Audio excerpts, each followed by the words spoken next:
શિવજીની પાસેથી એક ગંગા પ્રગટ નથી થઈ, બે ગંગા પ્રગટી છે શિવજીથી. એક શિવની જટામાંથી પ્રગટેલી ગંગા ભારત વર્ષના અમુક પ્રદેશને પુનિત કરતી કરતી સાગરમાં જઈને મળી ગઈ. પણ બીજી ગંગા શિવની જીહવામાંથી પ્રગટ થઈ. એક જટામાંથી તો બીજી જીહવામાંથી, અને જીહવામાંથી જે ગંગા પ્રગટ થઈ એ તો વેતી વેતી દેશ અને વિદેશમાં પહોંચી. ગેહે ગેહે જને જને પહોંચી સૌને પુનિત કરવા. શુકાચાર્ય મહારાજના મુખમાંથી કથા ગંગા, કૃષ્ણ કથા ગંગા પ્રાગટ્યની શરૂઆત. ઉત્સુક બનીને સૌ બેઠા છે. શ્રોતા જાણે વક્તાની જીભ ઉપર લટકતો હોય આટલી ઉત્સુકતા છે. અને શુકાચાર્ય મહારાજે ભગવત કથાનો પ્રારંભ કર્યો છે ગંગાના કાંઠે. વર્યાનેશતે પ્રશ્ન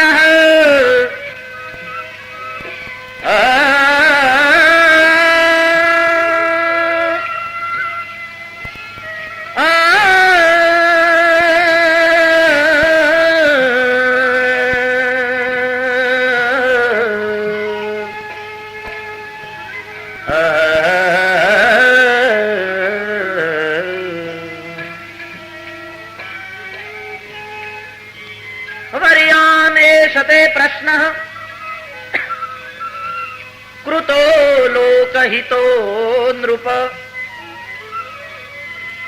આત્મવિત સંમત પુંસામ શ્રોતવ્યાધીષુ યઃ પરઃ શ્રોતવ્યાધિની રાજેન્દ્ર નૃણામ સંતિ સહસ્રશઃ अपश्यताम् आत्मतत्त्वम् गृहेषु गृहमेधिनाम् निद्रयार्यते नक्तम्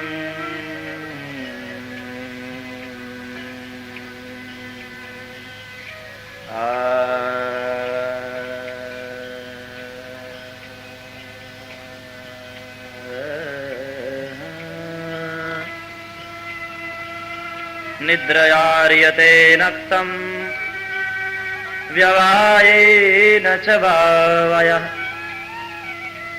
निद्रयार्यते नक्तम् व्यवायेन च वावयः दिवाचार्थे हयाराजन् कुटुम्ब भरणेन वा कुटुम्ब भरणेन वा. સૌ પ્રથમ તો સુખદેવજીએ રાજાના પ્રશ્નને બિરદાવ્યો. રાજન, તારો પ્રશ્ન શ્રેષ્ઠ છે, કારણ લોકહિતાર્થે થયેલો પ્રશ્ન છે આ, કે મૃત્યુ નજીક આવે અને શું કરવું. આ પ્રશ્ન માત્ર તારો નથી, આ જીવ માત્રનો પ્રશ્ન છે. કારણ કે રાજા જાતસ્ય હિ ધ્રુવો મૃત્યુ, જન્મે એનું મૃત્યુ નિશ્ચિત છે, મરવાનું બધાએ છે. એટલે આ પ્રશ્ન માત્ર તારો નથી, સૌનો છે. આત્મવાદીઓએ સ્વીકારેલા વિષયનો આ પ્રશ્ન છે.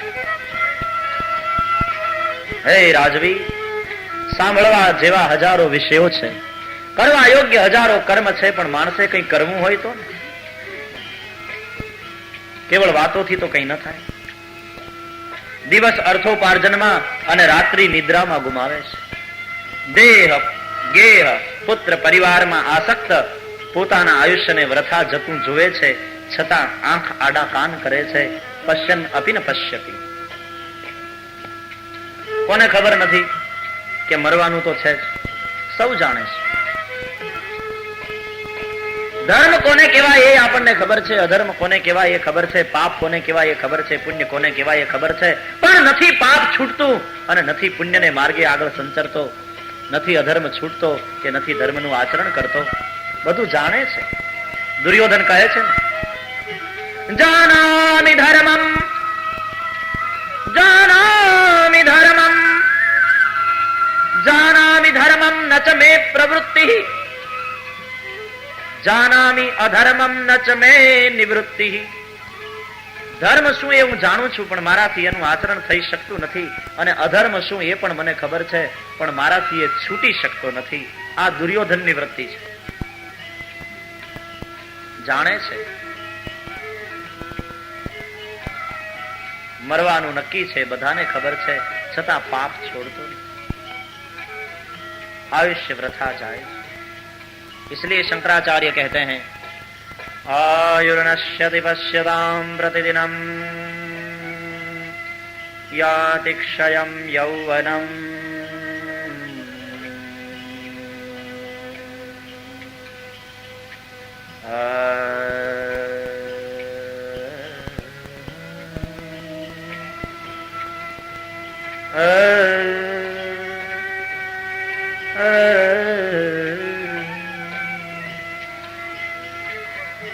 आयुः नश्यति पश्यतां प्रतिदिनं याति क्षयं यौवनम्.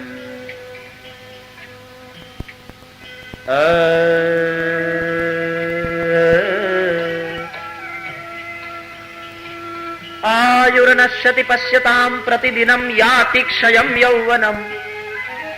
प्रत्यायान्ति गतः पुनर्न दिवसा कालो जगद्भक्षकः. लक्ष्मीः तोय तरंग भंग चपला विद्युच्चलं जीवितम्. तस्मान् मां शरणागतं शरणद त्वं रक्ष रक्षाधुना. राग है यमन कल्याण.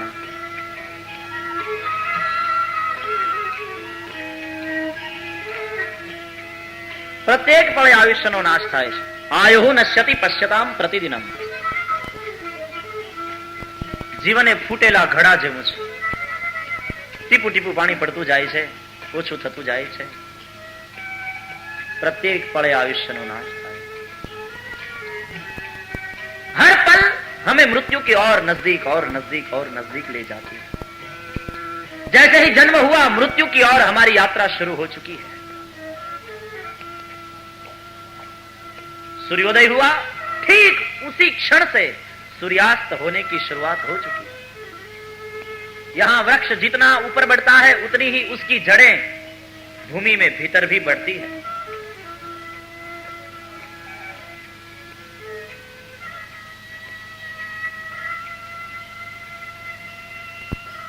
એક ગામમાં ચર્ચના ઉપર એક ઘંટ હતો અને જ્યારે કોઈ પણ મરી જાય, કોઈનું મૃત્યુ થાય તો એ ઘંટ વગાડવામાં આવતો જોરથી. घंट बजे मृत्यु का संदेश है, कोई मर गया. और जब घंट बजता था तो लोग सोचते थे कोई मरा, एक और खत्म हुआ, जगत से एक और आदमी गया. एक संत रहता था, हंसता था. वो कहता था ये घंट बजता है ना, दूसरों के मौत की संदेश नहीं लाता, ये हमारी मौत का पैगाम है. हर वक्त जब बजता है ये घंट तो हमारी मौत का पैगाम लेकर आता है. क्योंकि हम भी तो सब क्यू में खड़े हैं, हम भी सब लाइन में खड़े हैं. एक आदमी मरा, इसका अर्थ ये हुआ एक कम हुआ तो लाइन और आगे बढ़ी. हम मृत्यु की ओर नजदीक गए. इसलिए संसार में होती हुई हर मौत हमारी मौत का पैगाम लेकर आती है. सावधान होना चाहिए, ज्यादा ज्यादा सावधान.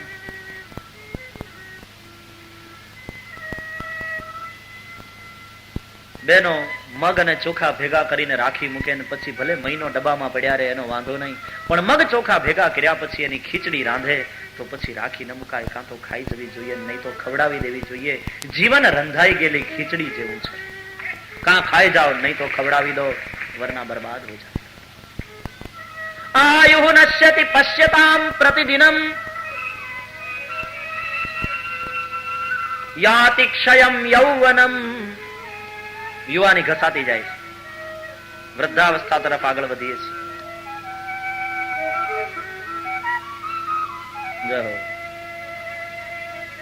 કોઈ બુઢા આદમી કમરમાંથી વાંકો વળીને લાકડીને ટેકે જતો હતો.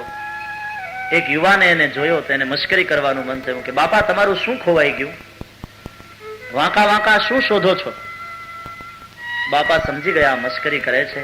બાપાએ બહુ સરસ જવાબ આપ્યો કે બેટા તારી પાસે જેવી યુવાની છે ને એવી મારી પાસે હતી, ખોવાઈ ગઈ છે, ગોતું છું પણ દીકરા મળતી નથી. તું એ ધ્યાન રાખજે, આ જવાની એક દિવસ જવાની. ખરંત પીપળ પાન અને હસતી કૂપળિયા, ખરંત પીપળ પાન તબ હસતી કૂપળિયા, અમ વીતી તમ વીત છે માટે ધીરી બાપુડિયા, અમ વીતી અને તમ વીત છે માટે ધીરી બાપુડિયા. અમે પાકી ગયા, અમે ભલે ખરીએ, હે કૂપળો તમે આજે દાંત કાઢો છો, પણ અમ વીતી અને તમ વીત છે ધીરી બાપુડિયા. ધીરાખમો, જુઓ આગળ શું થાય છે. યાતિક્ષયમ યૌવનમ પ્રત્યાયાન્તિ ગતઃ પુનર્ન દિવસા.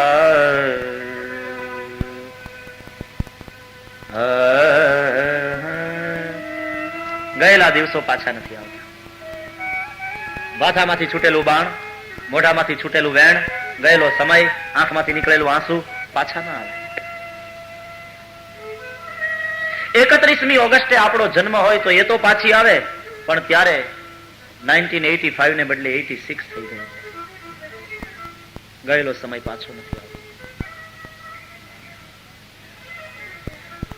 પ્રત્યાયાન્તિ ગતઃ પુનર્ન દિવસા કાલો જગત ભક્ષક. કાળ જગતનો કોળિયો ખાઈ. લક્ષ્મીસ્તોય તરંગ ભંગ ચપલા વિદ્યુચ્ચલમ જીવિતમ. લક્ષ્મી એ તો પાણીમાં ઉઠતા તરંગો જેવી ચંચલ છે. આતી હૈ ચલી જાતી હૈ. ધૂપ છાંવ સંપત્તિ વિપત્તિ સુખ દુઃખ ચલતે ही रहते. એટલા માટે નરસિંહો ગાય છે, મેડીને માળિયા મંદિરિયા ઈ તો, મેડીને માળિયા, મેડીને માળિયા મંદિરિયા ઈ તો,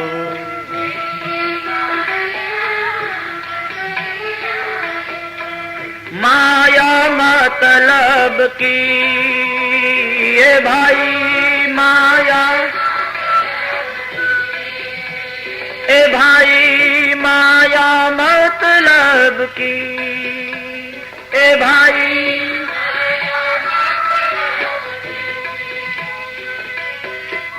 धन जो बन तेरो आवे न जावे, धन जो बन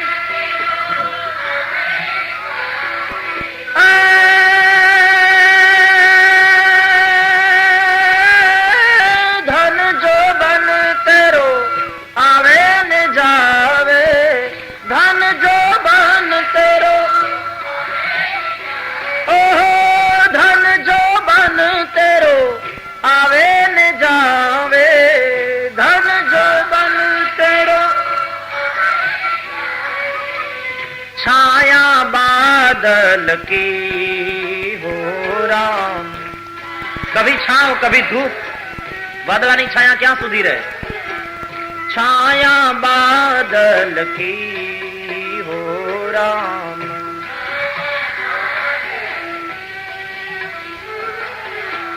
खबर नहीं पल की बात करे कल की, ए भाई बात करे कल की, खबर नहीं पल की. तुझे पल की मालूम नहीं और तू कल की बात कर रहा है.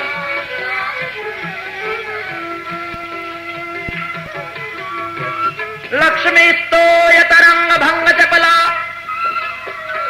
વિદ્યુચ્ચલમ જીવિતમ. જીવન વીજળીના ચમકારા જેવું ક્ષણિક છે. આકાશમાં વીજળીનો ચમકાર છે ઘડી કે બે ઘડી, એમ જીવન તારું જાણજે એ છે ઘડી કે બે ઘડી. તસ્માન મામ शरणागतम शरणद त्वं रक्ष रक्षाधुना. शंकराचार्य कहते हैं इसलिए आपकी शरण में हूं, मेरी रक्षा की. વીજળીના ચમકારા જેવા ક્ષણિક જીવનમાં મારે તમારે સાધ્ય સિદ્ધ કરી લેવાનું છે, પ્રભુની પ્રાપ્તિ કરી લેવાની છે. એટલા માટે જ ગંગા સતી પાનબાઈને કહે છે. આ જ વાતને ગામડાની નારીએ બડી પ્રતિકાત્મક ભાષામાં, વીજળી ચમકારે હું તો મોતીડા પરોવું પાનબાઈ, अचानक अंधकार थासे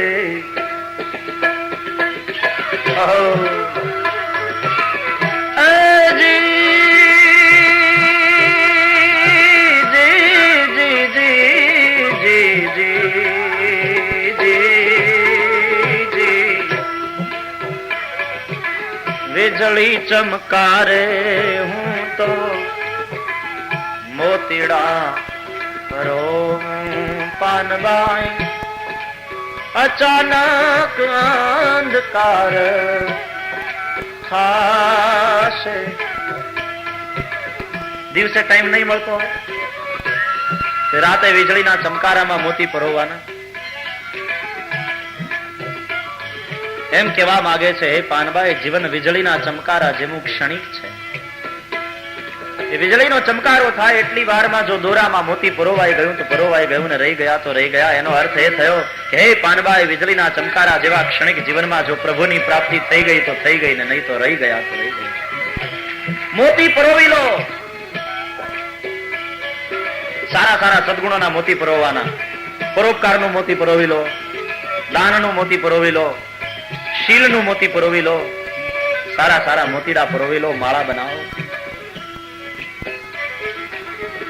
નહીં તો 21,600 ને કાળ ખાશે. ગણતરી કરી નાખે. 21,600 એટલે દિવસના શ્વાસોશ્વાસ કાળ ખાય છે. એક એક શ્વાસોશ્વાસ ઓછો થતો જાય. આપણું આયુષ્ય શ્વાસોશ્વાસમાં લખાયેલું છે. એમ મેં સાંભળ્યું છે કોઈ સંત પાસેથી. વર્ષોમાં કે સમયમાં નહીં, શ્વાસોશ્વાસની સંખ્યામાં આપણું આયુષ્ય લખાય છે. એનાથી એક પણ શ્વાસ વધારે લઈ શકીએ નહીં.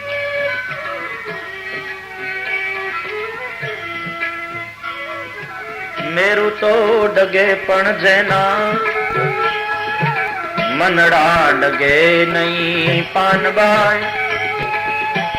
મરને ભાંગી પડે બ્રહ્માંડ. લગે રહો નિશ્ચલ મન से.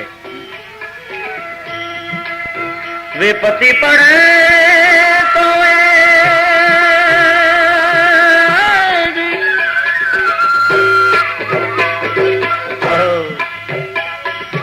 वन से नहीं पानबाई. विपत्ति ए पड़े तो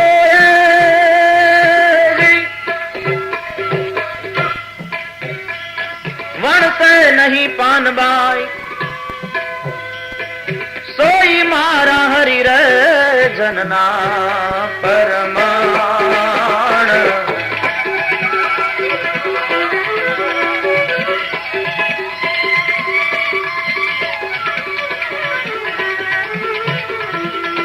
હરખ ને શોક ની જને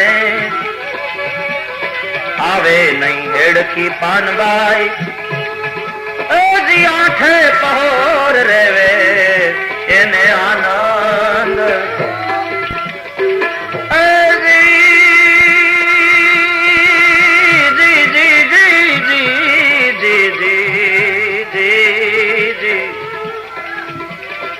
હર્ષ નહીં, શોક નહીં અને આંખે પહોર આનંદ હોય. દ્વંદ્વમાં ન ફસે.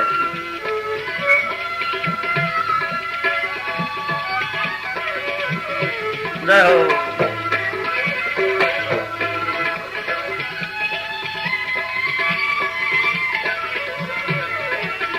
રાત ભાંગતી જાતી હોય અને રુજુ વળવા આવે. આરાધ શરૂ થઈ ગયા પછી એ પૂરો થાય ને પછી પાનબાઈ ચાલુ થાય. એક હાથમાં એક તારો અને બીજા હાથમાં મંજીરું લે લાગી ગયું.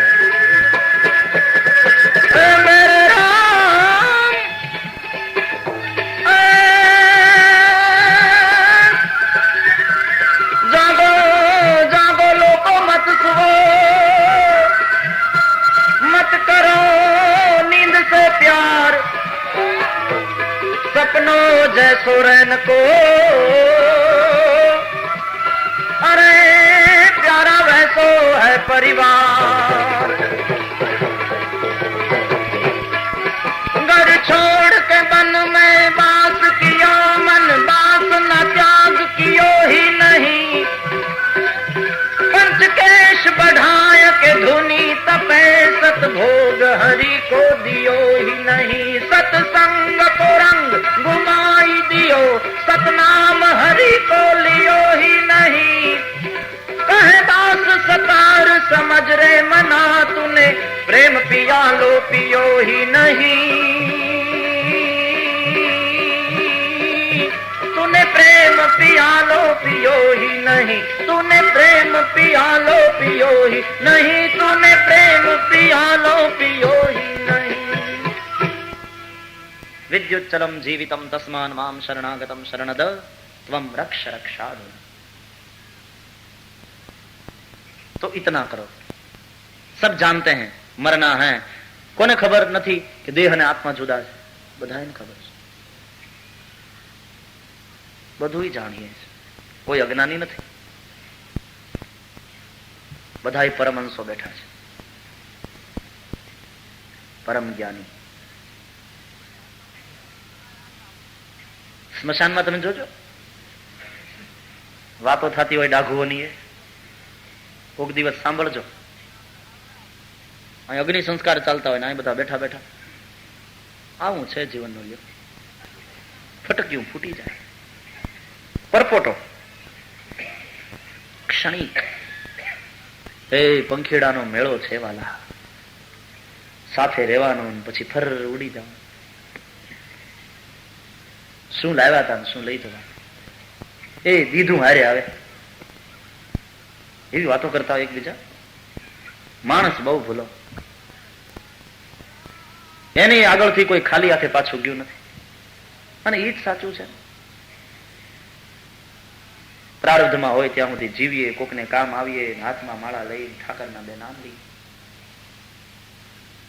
બાકી શું લાવ્યા હતા શું લઈ જવા. મરવાનું તો બધા છે જ ને. અને એ તો દેહ મરે ભાઈ, આત્મા થોડો મરે. એ તો અજર અમરા કેવા વાળા કહી ગયા છે, આપણને એમ થાય કે આને ભાગવત સંભળાવાય. આ તો એક એક પહોંચેલી વિભૂતિઓ છે. પણ સ્મશાનમાં આ બધું જ્ઞાન એટલા માટે પ્રગટ થાય છે કે પેલાને હળગ તો જોવે ને, એટલે દરેકને એવો વિચાર આવે કે એક દિવસ આમ જ બધા મને મુશ્કે કાટ બાંધીને લાવશે અહીંયા અને આમ જ નાખી દેશે અંદર. તે દિવસે આ જોવા માટે હું હાજર નહીં હોઉં. કેવું છે નહીં? નહીં તો આપણા નિમિત્તે જો કોઈ ઉત્સવ થતો હોય, આપણે પરણીએ, આપણું વેશવાળ, આપણા લગ્ન, જે કઈ આપણે તો જોઈએ ને એમાં, પણ આ એક ઉત્સવ એવો છે કે આપણા માટે બધા ભેગા થયા હોય ને આપણે ગેરહાજર. ન દો ઉપચાર કોને દોષ મારા મોતને માટે, એ કુરબાની હતી મારી, એ મારી માંદગી નહોતી. ન દો ઉપચાર કોને દોષ, વૈદોને ડોક્ટરોને શું દોષ આપો છો? ન દો ઉપચાર કોને દોષ મારા મોતને માટે, એ કુરબાની હતી મારી, એ મારી માંદગી નહોતી. હું માંદગીમાં નથી મર્યો, ડોક્ટરને શું કામ ગાળો દો છો? મેં તો કુરબાન હો ગયા. એ કુરબાની હતી મારી, એ મારી માંદગી નહોતી. અને રડ્યા બેફામ સૌ મારા મોત પર, એ જ કારણથી રડ્યા બેફામ સૌ મારા મોત પર, એ જ કારણથી કે હતો મારો જ એ અવસર ને ત્યાં મારી હાજરી નહોતી. इसलिए रोए सब, मेरे लिए सब इकट्ठे हुए और मैं ही नहीं था वहां. પેલા મળદાને સળગતું જુએ છે એટલે બધાને વૈરાગ્ય આવે. અને જ્ઞાન ને વૈરાગ્ય ને બધું અંદર છે, પણ મેં તમને કહ્યું ને પ્રથમ દિવસના પ્રવચનમાં, સૂતા છે. નારદેના કાનમાં વેદ ઘોષ કરી કરીને ગળા તોડી નાખ્યા, પણ ન જાગ્યા. અને કદાચ જાગે તો બગાસા ખાઈને સુઈ જાય. આપણી અંદર છે, સુષુપ્ત છે, એ શમશાનમાં જાગે છે. પેલા વૈરાગ્ય જાગે છે. વૈરાગ્ય જાગે એટલે જ્ઞાનને ઠોહો મારીને ઉઠાડે, જાગ ઉઠ. એટલે આ બધી વાતો ચાલુ થાય છે. પણ એ વૈરાગ્ય બહુ લાંબુ ટકતો નથી, એ ક્ષણિક છે. વૈરાગ્ય જો ટકે તો વાંધો નહીં, જ્ઞાન ભી બના રહે. જ્ઞાનનું અમૃત વૈરાગ્યના પાત્રમાં જ રહે છે. જેમ કહેવામાં આવે કે સિંહણનું દૂધ સોનાના પાત્રમાં જ રહે, એમ જ્ઞાનનું અમૃત વૈરાગ્યના પાત્રમાં જ રહે. વૈરાગ્ય ન હોય તો જ્ઞાન ટકે નહીં. આપણું જ્ઞાન ટકતું નથી એનું કારણ કે વૈરાગ્ય નથી. ક્ષણિક છે. ત્યાં જ્ઞાન હોય છે શમશાનમાં, પણ જેવા ઘરે આવ્યા, નાઈ ધોઈને ગરમા ગરમ ચાની રકાબી ઠપકારી, ચાની વરાળમાં પેલો વૈરાગ્ય ક્યાં બાષ્પીભવન થઈને ઉડી જાય. અમુક વૈરાગ્ય ક્ષણિક છે. એક તો સ્મશાનનો, બીજો કથાનો. હા, કથામાં આવું સાંભળીએ એટલે આપણે એમ કે હરે નમઃ. 16 આની વાત કરી, કોઈ કોઈનું નથી રે.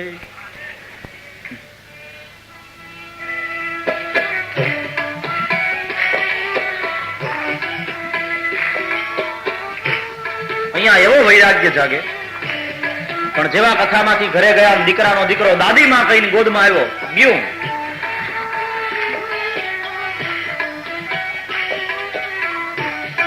સ્મશાન વૈરાગ્ય, કથા વૈરાગ્ય, ત્રીજો મૈથુન વૈરાગ્ય. વિષય ભોગ ભોગવ્યા પછી થોડીક પળ એવી હોય છે જેમાં માણસને વૈરાગ્ય આવે છે. પણ એ વૈરાગ્ય સાચો નથી, એ ક્ષણિક છે. વળી પાછો માણસ વિષય ભોગ તરફ આકર્ષાય અને એ તરફ દોડે છે. થોડી વાર વિષયો પ્રત્યે વૈરાગ્ય થાય. એ શક્તિહીનતામાંથી જન્મેલો હકીકતમાં વિચાર છે. જેવો શક્તિનો સંચય થયો, મન વળી પાછું વિષયો તરફ ભાગવા માંડે.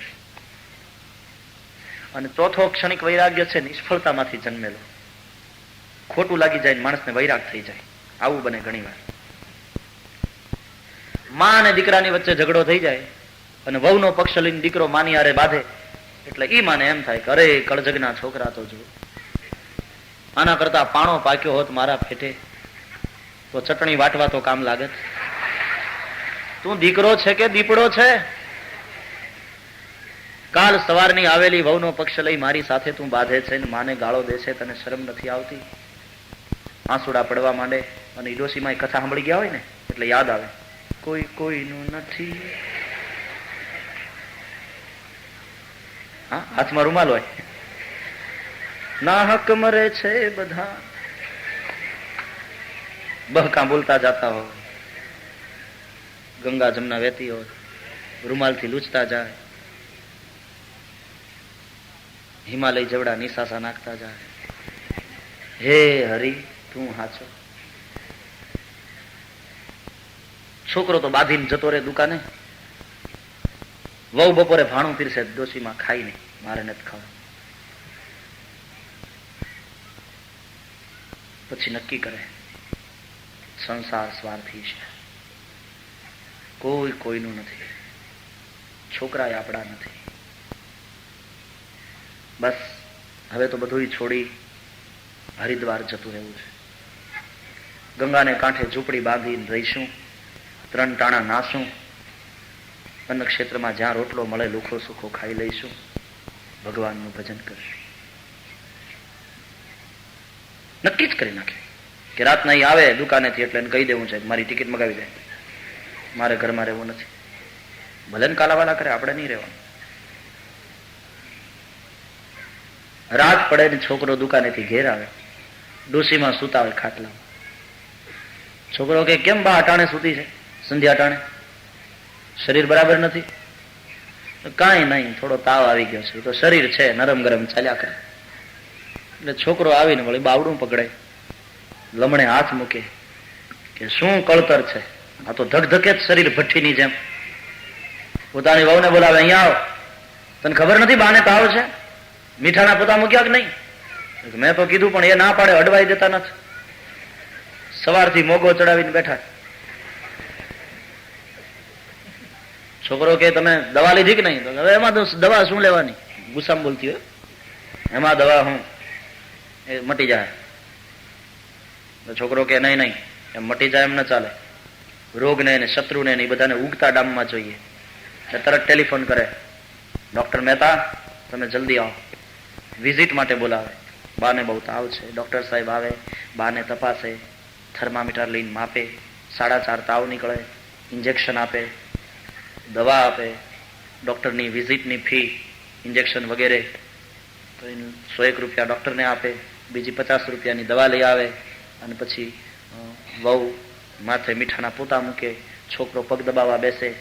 ત્યારે સુતા સુતા એ ડોશીમાને એમ વિચાર આવે, જોયું ગમે એમ તોય મારું પેટ ને.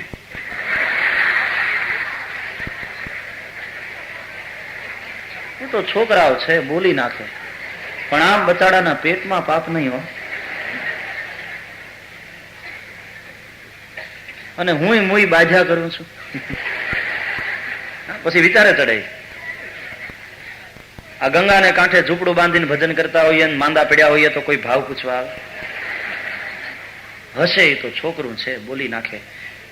છોરું કછોરું થાય, કઈ માવતર થી થોડું કમાવતર થવાય. Programme cancel. સવારના જે પ્રોગ્રામ થયો તો એ સાંજે કેન્સલ. એ તો પેલા એ ગાળો દીધી, એમાંથી વૈરાગ્ય જાગ્યો. પણ 150 ખર્ચી નાખ્યા 15 મિનિટમાં, એટલે વળી પાછું. અમુક વૈરાગ્યો બધા ક્ષણિક હોય. પશ્યન્નપી ન પશ્ય. એટલા માટે હે રાજા, મૃત્યુ નજીક આવ્યું હોય તો એને સૌ પ્રથમ તો મૃત્યુનો ભય છોડવો જોઈએ. એટલે મહારાજ એ જ કઠણ છે ને, મૃત્યુનો ભય છૂટે કે મરવું મરવું બધા કરે, બાકી મરવું સહેલું નથી ભાઈ. એક જણો રેલવેના પાટા ઉપર સૂતો તો આડો થઈને, ત્યાંથી સાંધાવાળો નીકળ્યો કે એ વડીલ ઉભા થાવ, આ કઈ તમારા ઘરનો બેડરૂમનો ઢોલિયો થોડો છે, ઉભા થાવ, હમણાં અહીંથી મેલ ટ્રેન નીકળશે, કટકા થઈ જશો, આ સુવાની જગ્યા નથી. પેલો કે એટલા માટે તો સૂતો છું. કેમ? તો બસ ગુજરી જાઉં છું. એમ? તો સુવો, તો થોડી ના પડે. સુવો, હમણાં આવશે ટ્રેન. કંટાળ્યા લાગો છો? ઓકે, હા. પણ સાંધાવાળાએ જોયું કે પેલો સૂતો તો એની આજુબાજુ થોડા પડીકા હતા. એને કહ્યું કે આ બધા પડીકા છે ને? તો કે એ તો 500 ગ્રામ ચટણી સાથે ભાવનગરી ગાંઠિયા બંધાય. કેમ? તો કે આ તમારા ટ્રેનના કઈ ધડા થોડા છે, વેલા મોડી થઈને ભૂખ લાગે તો ટીમણ કરી લેવાય. લે, અરે તારે તો મરવું જ છે તો પછી ભૂખ્યો ગુજરી જાત, એમાં તારે. પણ માણસ મરવા જાય ન્યાય 500 ગ્રામ ભાવનગરી બંધાવતો જાય. લે, મરવું મરવું બોલવું સહેલું, બાકી બહુ કઠણ છે ભાઈ. તમે એમ કહો છો મહારાજ મૃત્યુનો ભય છોડો, પણ મૃત્યુનો ભય કઈ રીતે છૂટે? એટલે સુખદેવજીએ 3 સાધન આપ્યા. આ સાધન લીલા છે.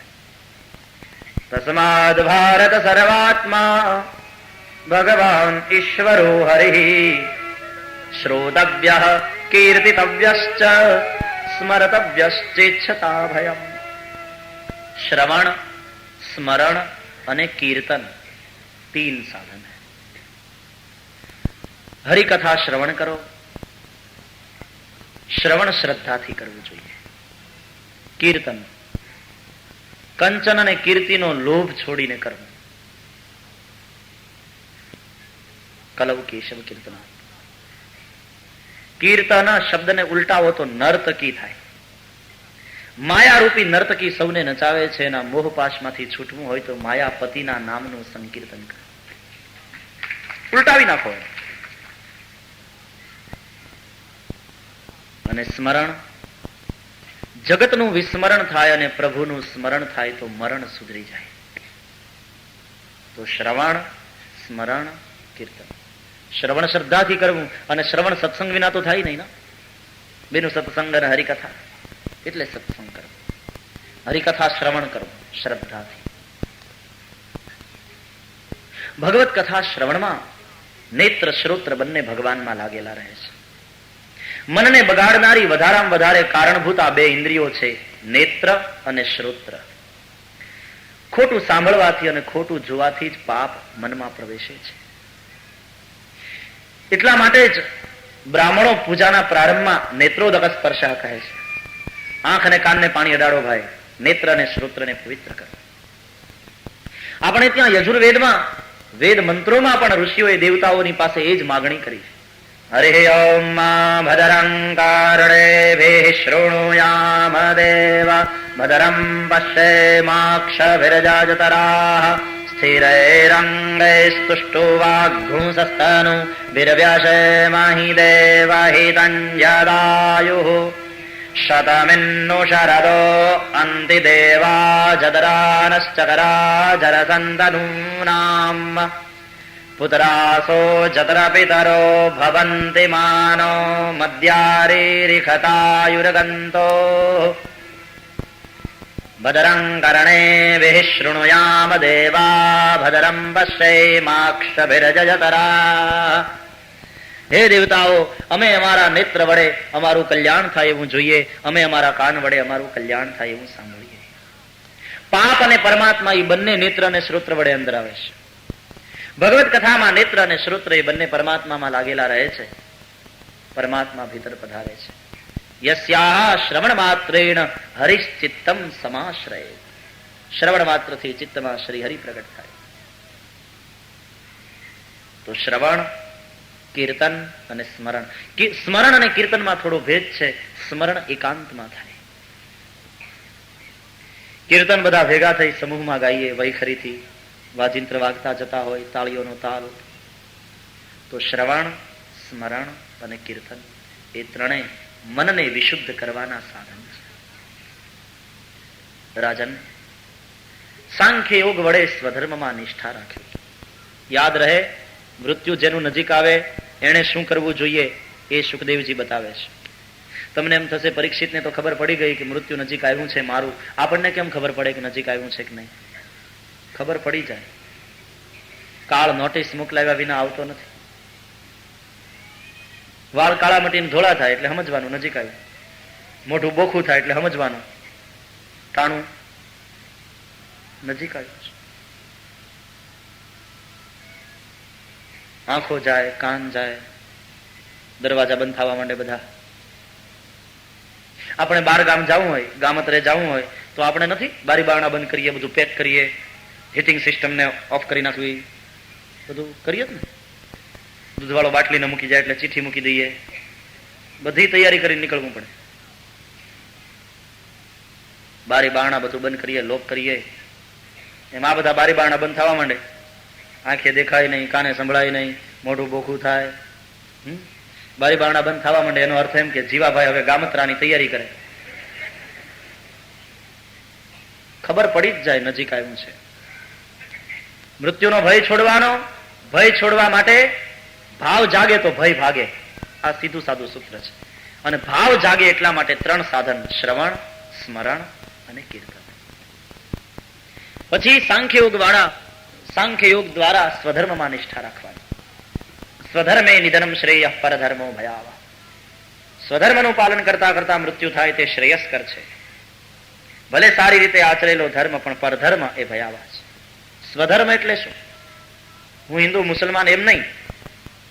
સ્વધર્મ એટલે મારો પોતાનો ધર્મ. વ્યક્તિએ સ્વધર્મ જુદો છે. પુરુષનો સ્વધર્મ જુદો છે, સ્ત્રીનો સ્વધર્મ જુદો છે, માતા પિતાનો સ્વધર્મ જુદો છે, સંતાનનો સ્વધર્મ જુદો છે.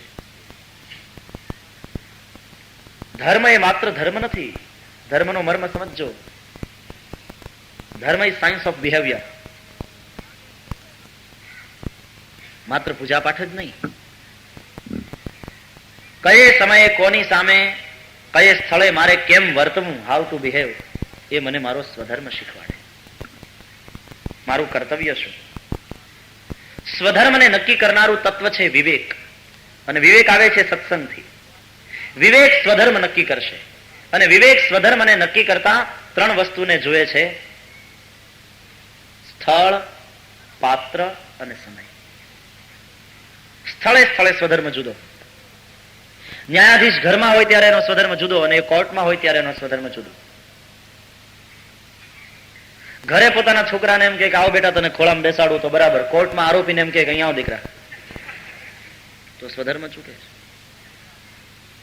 સૈનિક સરહદ ઉપર લડતો હોય ત્યારે એનો સ્વધર્મ જુદો, અને ઘરે રજા ઉપર આવે ત્યારે એનો સ્વધર્મ જુદો. સૈનિક લડતો હોય અને 150 માણસોને મારી નાખે, શત્રુઓને વીણી લે, તો ઉલટાનું એને વીર ચક્ર આપીને બહુમાન કરવામાં આવે કે એકલા માણસે 150 શત્રુને ખતમ કરી નાખ્યા. પણ એ ઘરે હોય અને ખાલી એકલા પાડોશીને મારી નાખે તો એને ખૂન કહેવાય, એની સજા થાય. કારણ કે ત્યાં લડવું, શત્રુને મારવા એનો સ્વધર્મ હતો. અહીંયા ઘરે જો કોઈને મારી નાખે તો એ ખૂન, એની સજા છે. સ્થળ કયો?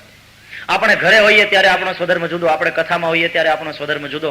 ઘરે તમે લાંબા પગ કરીને બેસો દીવાનખાનાના સોફામાં, એ બરાબર, પણ કથામાં એમ પગ લાંબા કરીને ન બેસાય. વ્યાસપીઠ કરે પગમાં કઈ તકલીફ હોય તો વળી ખુરશી ઉપર જોન રાખી બે બાજુ, પણ આગળ બેઠા તો સરખી રીતે. પછી વ્યાસપીઠ તરફ પગ લાંબા કરીને બેસવા એ ભાગવત નારાયણનું અપમાન છે.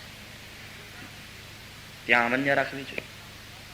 અહીં તમે આમ લાંબા થઈને ટેકા લઈને અડધા હુતા સાંભળો, વિવેક ચૂકાય. સ્થળ. બીજું પાત્ર. કયું પાત્ર? માની સામે વર્તન કરીએ, પત્નીની સામે વર્તન કરીએ, બેમાં ફેર ને. પ્રેમ તો બંને માટે હોય. માને પગે લગાય ને એના પગ દબાવાય, કઈ પત્નીને કોઈ કરતા હોય તો એનું ઈ જ આવે.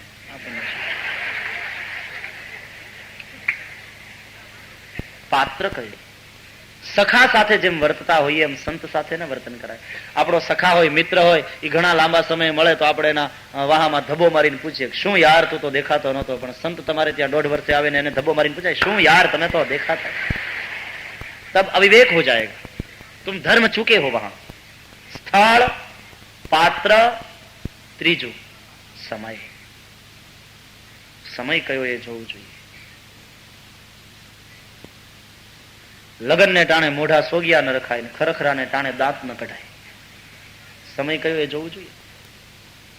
રામ બોલો ભાઈ રામ અને સ્વસ્તિ શ્રી ગણેશાય નમઃ બે ભગવાનના જ નામ છે ને, એમાં કઈ ખરાબ છે? પણ કોક ગુજરી જાય ત્યારે ગોર બાપા બોલે સ્વસ્તિ શ્રી ગણેશાય નમઃ, અને કોકના લગ્નમાં બોલે રામ બોલો ભાઈ રામ. તો જુઓ સમય બદલાઈ ગયો ને આખું ઉલટું લાગે. સમય કયો? લગ્ન ને ટાણે મોઢા હસતા રાખવા જોઈએ, ત્યારે રડતા મોઢા લઈને બેસો તે ન ચાલે.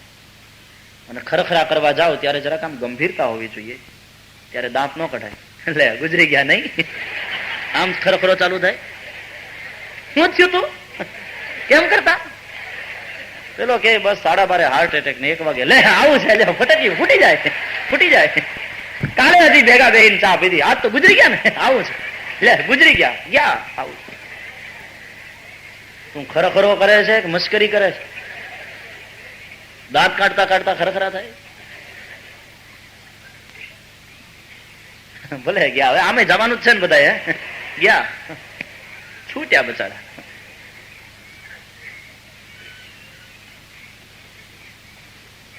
પેટ પકડીને દાંત કાઢતો અરે 12 વાગ્યા સુધી તો અમે ચા પીતા હતા યાર. અરે શું વાત કરું, 12:30 હાર્ટ એટેક આવ્યો ભલા માણસ. અને પછી જો એવું આ ભયું ચોર્યું પણ લે જાળવી જા. ખરેખરો છે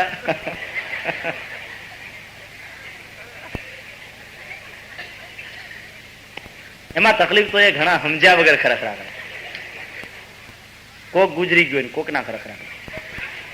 2 જણાને ખબર પડી કે એના દોસ્તારના બાપા ગુજરી ગયા, 2 જણા ખરખરો કરવા ગયા. દોસ્તારા નિમાણું મોઢું કરીને બેઠો હતો, ત્યાં 2 જણા ગંભીર બનીને બેઠા. ને પછી કે બાપા 5 વર્ષ બેઠા હોત તો સારું હતું. ત્યાં બાપા કે આ બેઠો, જે કેવું હોય તો કયો.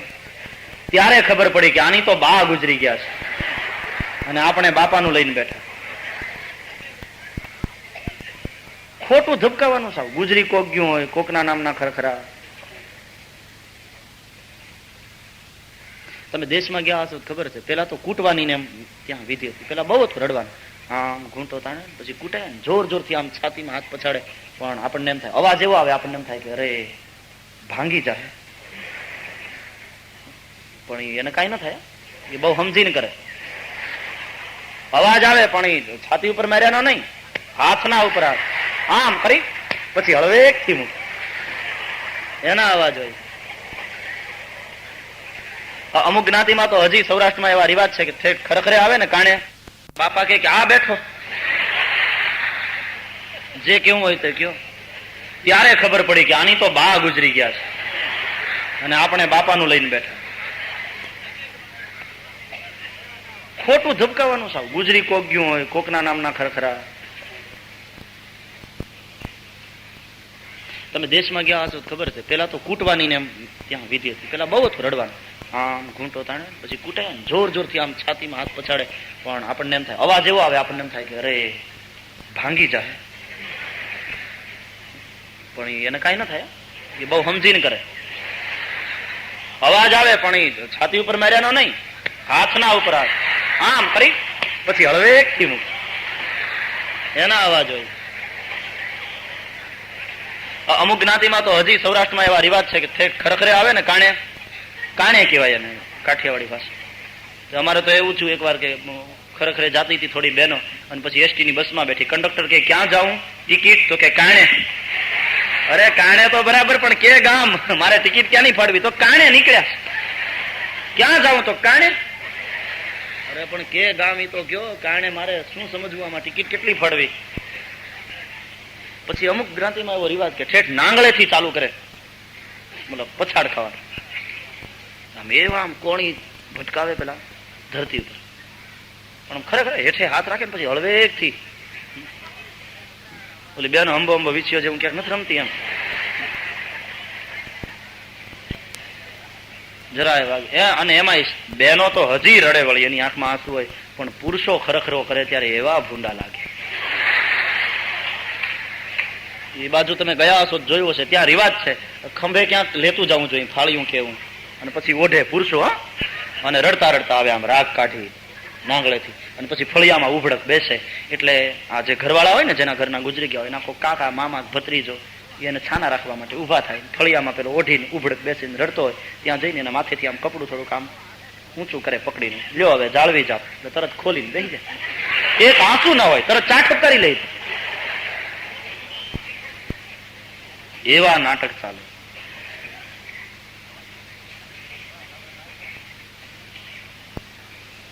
સમય, પાત્ર, સ્થળ, એ ત્રણેય વસ્તુને જોઈ અને આપણો વિવેક, અહીંયા મારે કેમ વર્તવું, અહીંયા મારે કઈ રીતે બિહેવ કરવું, મારું અહીંયા કર્તવ્ય શું, તે આપણને શીખવાડે. તો પુરુષનો સ્વધર્મ જુદો, એનો સ્વધર્મ છે કે નીતિથી અર્થ સંપાદન કરવો, પૈસા કમાવા અને પત્નીને આપવા, અને પત્નીનો સ્વધર્મ છે કે પોતાનો પતિ જેટલું કમાય એમાંથી યોગ્ય રીતે ઘરનો વ્યવહાર ચલાવવો. અને એને બધે ઉલટું થાય તો એ પરધર્મ. સ્વધર્મમાં નિષ્ઠા રાખવી. રાજન, આ ભાગવત સંહિતા મારા પિતા વેદવ્યાસ પાસેથી હું શીખ્યો છું, તને સંભળાવું છું. તારી પાસે એક સ્પષ્ટતા કરું રાજા, કે પરિનિષ્ઠિતોપી નૈર્ગુણ્ય ઉત્તમ શ્લોક લીલયા. મારી સંપૂર્ણ નિષ્ઠા નિર્ગુણમાં છે, મારી સંપૂર્ણ શ્રદ્ધા નિર્ગુણમાં છે, પણ છતાં ગૃહીત ચેતા રાજર્ષે આખ્યાનમ યદધીતવાન. તને એમ થશે કે નિર્ગુણમાં મારી સંપૂર્ણ નિષ્ઠા છે, તો નિર્ગુણમાં માનનારો એ તો ધ્યાન કરે, અનુભૂતિ કરે, એ કઈ કથા ન કરે, વર્ણન ન કરે, તો હું વર્ણન કેમ કરું છું? પણ રાજન, તને સાચું કહું, આ કથાએ મારા મનને પકડી રાખ્યો છે. આ કથા તને ઉપદેશ આપવા માટે હું નથી સંભળાવતો, આ કથા તને એટલા માટે સંભળાવું છું કે મારાથી આ કથા કર્યા વિના રહેવાતું નથી. આ કૃષ્ણ કથાએ મને એવો પકડ્યો છે. તું ચિંતા ન કરીશ રાજા. ખટવાંગ રાજા પોતાનું 2 ઘડીનું આયુષ્ય જાણી અને સદગતિને પામ્યા હતા, જ્યારે તારા હાથમાં તો 7 દિવસ છે. સૌ પ્રથમ મૃત્યુનો ભય છોડવાનો. ભય ક્યારે છૂટે? જ્યારે ભાવ જાગે એટલે ભય ભાગે. ભાવ જાગે એટલા માટે શ્રવણ, સ્મરણ, સંકીર્તન. બીજું, સ્વધર્મમાં નિષ્ઠા. આગળ ત્રીજું, ધીર પુરુષે, ડાયા પુરુષે ઘરનો ત્યાગ કરી બને તો તીર્થ સ્થાનમાં જવું. આપણે ભલે એમ કે ઘરમાં રહીને પણ ભક્તિ થાય, પણ અમુક ઉંમર સુધી એ સૂત્ર સાચું છે. જ્યાં સુધી તમારી જરૂર છે ઘરમાં, પછી હાડ થાય ને તોય ચીટક્યા રહીએ, એ તો ઠીક નહીં.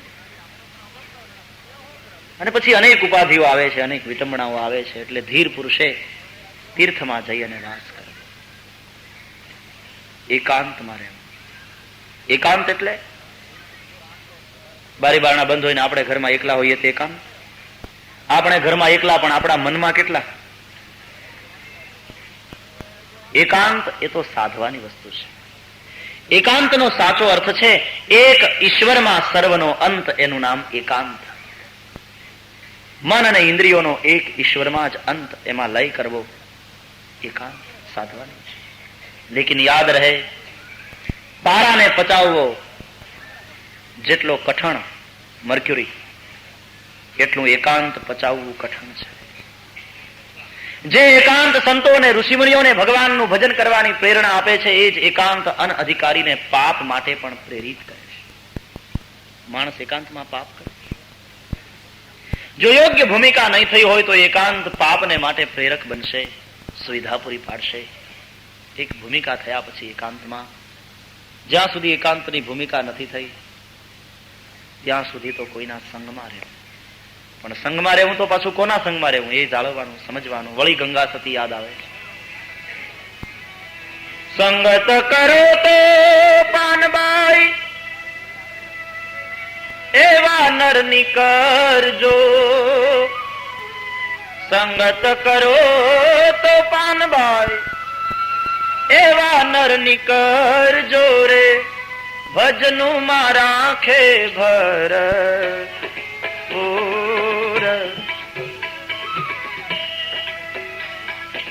સંગત કરો તો પાનબાઈ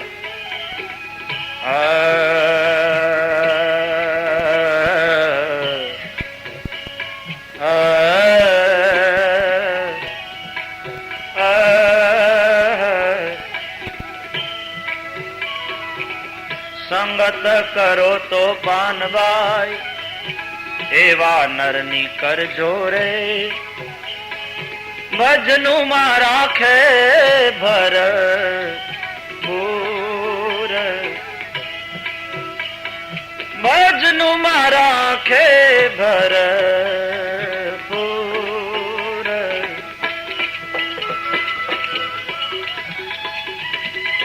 ગંગા રે સતી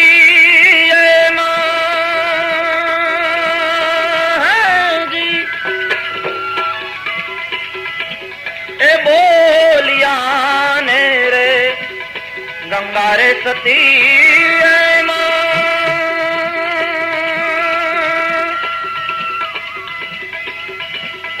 બોલિયા ને રે એ જેના નયણો માં વરસે સાચા નૂર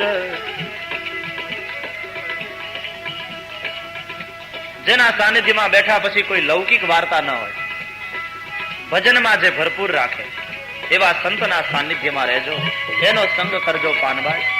અને પાનબાઈ પૂછે કે હે સાસુમાં એવા સંતને કેમ ઓળખવો, એવા પુરુષને કેમ ઓળખવો? ગંગા સતીએ કહ્યું કે પાનબાઈ એની આંખ એની ઓળખાણ આપશે.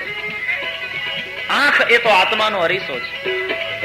એ જેના નયણોમાં વરસે સાચા નૂર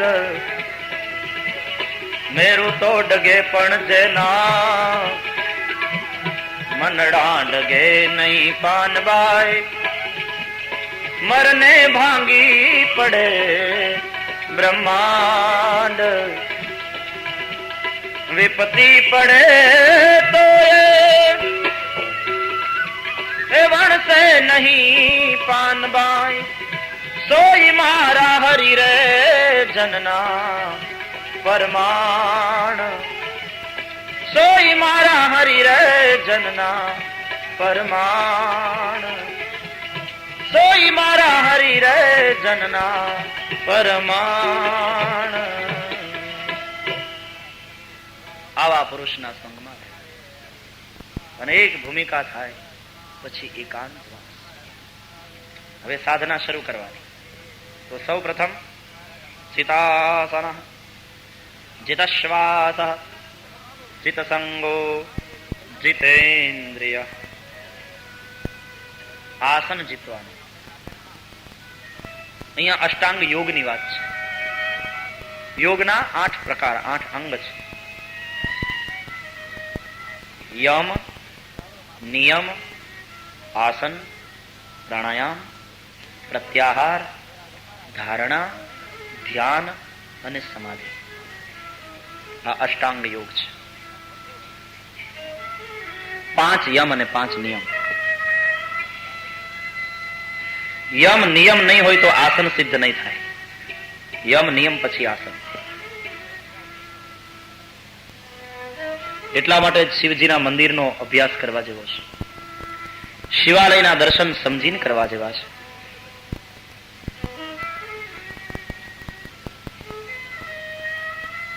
સાધનામાં શ્રદ્ધા અને વિશ્વાસની જરૂર છે. શિવ એટલે વિશ્વાસ અને ભવાની એટલે શ્રદ્ધા.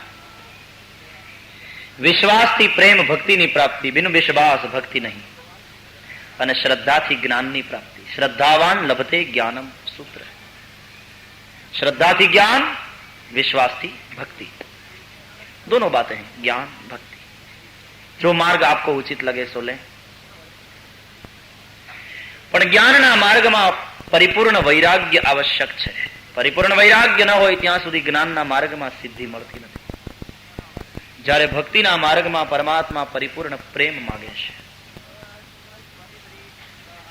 શિવજી વિશ્વાસ, ભવાની શ્રદ્ધા, વિશ્વાસની પુત્રી ભક્તિ, પ્રેમ. આમે બાપાને દીકરી ઉપર વધારે વાલ હોય અને માને દીકરા ઉપર વધારે હેત હોય. શ્રદ્ધાનું સંતાન છે જ્ઞાન જ્ઞાન એટલે ગણપતિ, એટલે આ બાજુ ગણપતિ છે. શિવજી હોય એની પછવાડે થોડા ઊંચા પાછા શ્રદ્ધા હોય ભગવાનની. આ બાજુ ગણપતિ એટલે જ્ઞાન, શ્રદ્ધાવાનને જ્ઞાન મળે.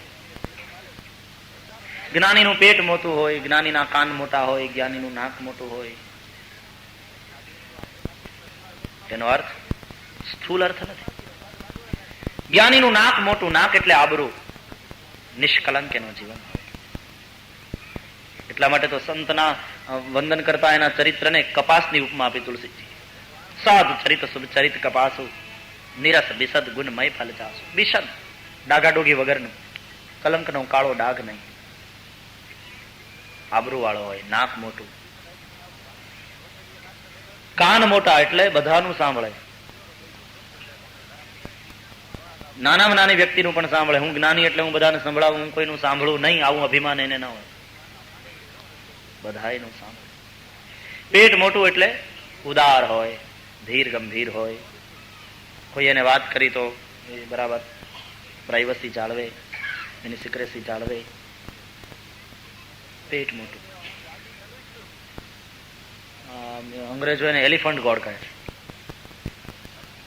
नहीं नहीं, मैं कहता हूं लोक नेता कैसा होना चाहिए ये अगर समझना हो तो हमारे गणपति महाराज को देखो. લોક નેતાનું પેટ મોટું હોવું જોઈએ. એટલે ખાઈ ખાઈને નહીં, પેલા અર્થમાં મેં હમણાં જેમ કહ્યું એટલા માટે તો ઓથ સોગન લેવામાં આવે ને, જેવું પ્રધાનમંડળ નિમાય એટલે તરત એનું સોગન વિધિ થાય. એનું પેટ મોટું હોવું જોઈએ. રાષ્ટ્રની સિક્રેસી એને જાળવવી જોઈએ. કોઈ કહે તો સાંભળી લે. લોકનેતા એવો હોવો જોઈએ, એનામાં સહનશીલતા હોવી જોઈએ. મોટા પેટ વાળો સામે બોલે, હુમલો ન કરે. લોકશાહીમાં બધાને વિરોધ કરવાની છૂટ છે, અને સબળ વિરોધ પક્ષ વિના લોકશાહી તંદુરસ્ત રહી શકતી નથી. Democracy for the people, by the people, of the people, सबको अधिकार है बोलने का. કાન મોટા હોવા જોઈએ એટલે લોક નેતાએ બધાનું સાંભળવાની તૈયારી રાખવી જોઈએ. નાક મોટું હોવું જોઈએ એટલે આવો આબરૂદાર હોવો જોઈએ. માણસ કૂતરો લેવો હોય ને પાળવા માટે તો એનું 3 ને 4 પેઢી આમ જોવે છે. પ્રધાનને ચૂંટવામાં નથી જોતા, એની 7-8 પેઢી જોવી જોઈએ તો ખબર પડે કે આની ખાનદાની કઈ છે. પણ વોટિંગ કરવામાં એ નથી જોતા. લોક નેતા એનું નાક મોટું આબરૂ વાળો હોવો જોઈએ.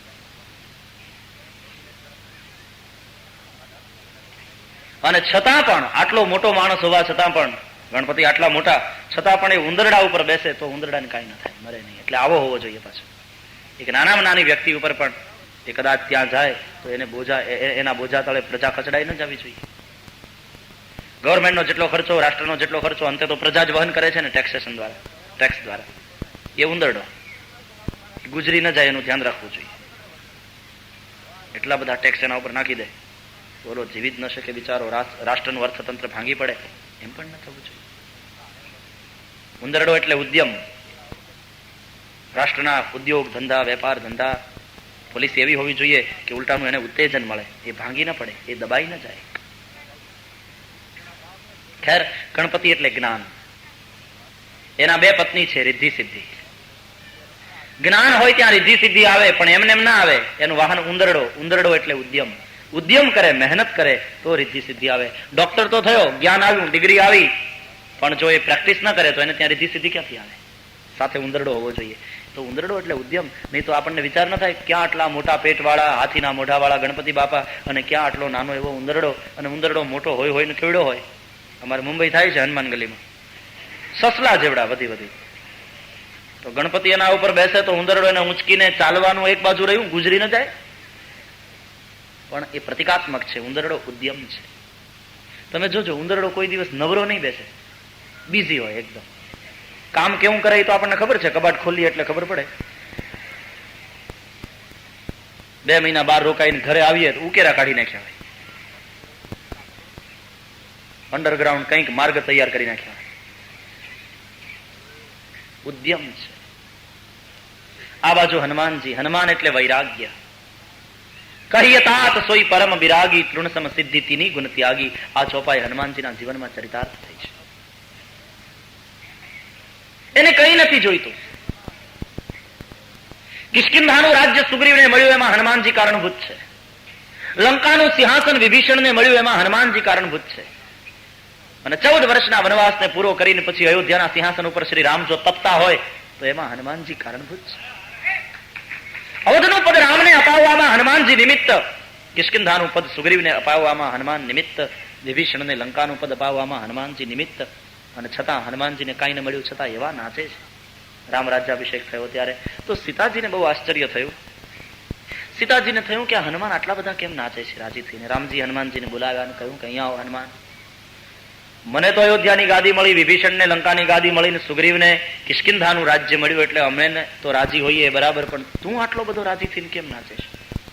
ચૂંकि हम तीनों को ये राज्य मिला, इसमें निमित्त तुम हो, लेकिन तुमको तो कुछ मिला नहीं, तुम क्यों नाचते हो? હનુમાનજીએ કહ્યું કે પ્રભુ, કોણે કહ્યું કે મને કંઈ મળ્યું નથી? મને તો તમારા ત્રણેય કરતા વધારે મળ્યું છે. કેમ? બોલે તમને ત્રણેયને તો એક એક પદ મળ્યા. તમને અયોધ્યાનું એક પદ, વિભીષણને લંકાનું એક જ પદ, સુગ્રીવને કિષ્કિંધાનું એક જ પદ, જ્યારે મને તો બે બે પદ મળ્યા. કયા? ભગવાનના બંને ચરણ પકડીને કહ્યું મને આપના 2 પદ મળ્યા છે પ્રભુ, એનો મને આનંદ છે. મારે બીજું કોઈ પદ જોઈતું નથી. કિષ્કિંધાનું પદ સુગ્રીવને મુબારક, લંકાનું પદ વિભીષણને મુબારક, અવધનું પદ આપને મુબારક, મુझे तो आपके ये 2 પદ चाहिए, ये 2 ચરણ की સેવા चाहिए. પરમ ભૈયા. અને એટલા માટે જ રામ આમ તો કોઈના ઋણમાં ન રહે, પણ હનુમાનના ઋણમાંથી છૂટ્યા ન. જમદ્રઢ જાંબુવાન અંગદ ને નળ નીલ જુઓ, પણ એમાં હજુ લગી હનુમાન, એ તો કાયમ બેઠો કાગડા. કદાચ કોઈ નાનું ગામ હોય તો રામ અને કૃષ્ણના મંદિર ન હોય, પણ ગામને જાપે હનુમાન તો હોય જ. રામને ઋણી રાખ્યા એણે મારા, એ પ્રભુને ઋણી રાખ્યા જગતમાં. એક જ જન્મ્યો રે જેણે રામને ઋણી રાખ્યા જગતમાં. એક જ જન્મ્યો રે જેણે રામને ઋણી, રામને ઋણી રાખ્યા મારા, પ્રભુને ઋણી રાખ્યા જગતમાં. એક જ જન્મ્યો રે જેણે રામને ઋણી રાખ્યા જગતમાં. એક જ જન્મ્યો રે જેણે રામને ઋણી. હરિએ ગળામાં એને હાર પહેરાવ્યો ત્યારે મોતીડા મોઢામાં નાખ્યા. હરિએ ગળામાં એને, રામજીએ રાજી થઈ ગળામાં હાર પહેરાવ્યો તો મોતી મોઢામાં નાખ્યા. મોતી કરડી માળા ફેંકી એણે, મોતી કરડી માળા ફેંકી, પ્રાગડા તોડી તોડી નાખ્યા જગતમાં. એક જ જન્મ્યો રે જેણે રામને ઋણી રાખ્યા જગતમાં. સીતાજીએ રામજીને કહ્યું, લ્યો તમે આ મૂલ્યવાન માળા આપી, પણ ગમે એમ તો એ વાનરને તોડી નાખી, એને કઈ કિંમત છે? સીતાજી હનુમાનજીને બોલાવીને કહ્યું, અહીંયા આવો, મૂલ્યવાન માળા છે, કિંમતી માળા હતી, તમને પહેરવા આપી હતી, તમે તોડી નાખી અને મોતીને આમ મોઢામાં નાખો છો. બોલે માં એટલા માટે તો મોઢામાં નાખું છું, તમે કહો છો કિંમતી છે, હું જોઉં છું કિંમતી છે કે નહીં. કેમ? તો કે એમાં રામ છે કે નહીં? રામ હોય તો કિંમતી, નહીં તો એની કોઈ કિંમત નહીં. જેમાં રામ ન હોય એવી કોઈ વસ્તુ હું ન રાખું, મારા માટે કિંમતી નથી. સીતાજી હસીને કહ્યું કે એમ, તો તમારી અંદર રામ છે? બોલે હા છે માં, નહીં તો આ દેહને રાખું નહીં. અચ્છા બતાવો. જા છાતી ફાડી. પ્રણવ પવન કુમાર, પ્રણવ પવન કુમાર, ખલબન પાવક જ્ઞાન ઘન, જાસુ હૃદય આગાર, એ બસહી રામ શરચાપ ધર. રામને ઋણી રાખ્યા એણે મારા, પ્રભુને ઋણી રાખ્યા જગતમાં. એક જ જન્મ્યો રે જેણે રામને ઋણી રાખ્યા જગતમાં. એક જ જન્મ્યો રે જેણે પ્રતિ ઉપકાર કરો કા તોરા, પ્રતિ ઉપકાર કરો કા તો સન્મુખ હોઈ ન સકત મન મોરા, સન્મુખ હોઈ ન સકત મન મોરા.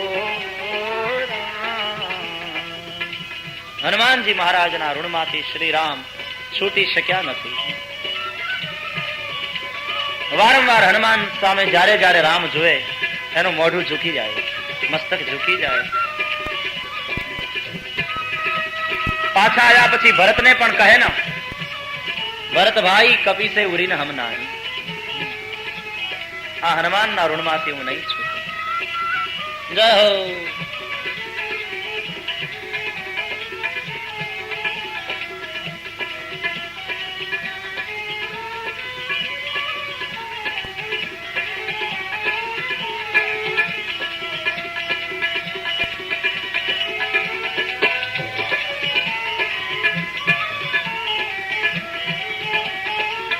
હનુમાનજી આને વૈરાગ્ય, ગણપતિ જ્ઞાન, હનુમાન વૈરાગ્ય.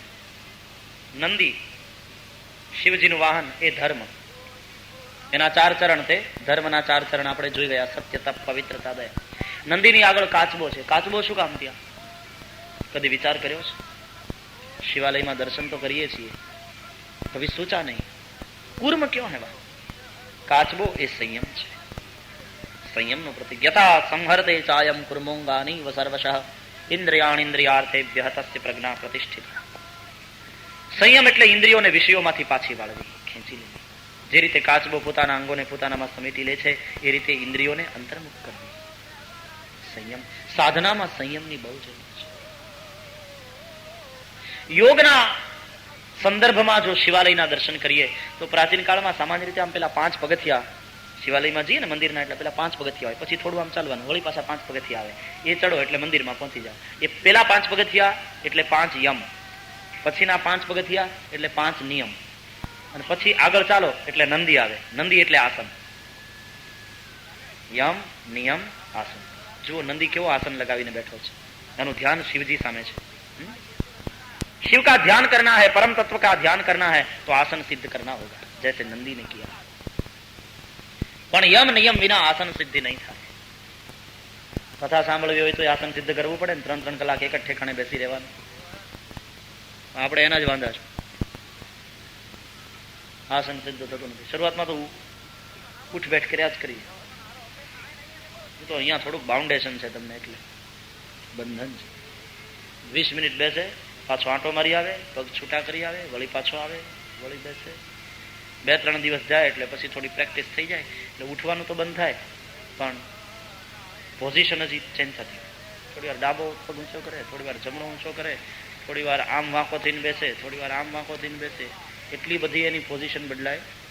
જેમ શિયાળામાં માણસ સૂવે ત્યારે તમે જોજો એની પોઝિશન બદલાય. આપણે ઠંડીમાં સૂતો હોય ને પેલા જયારે 10 વાગે ત્યારે દંડાકાર સીધો, જેમ દંડ.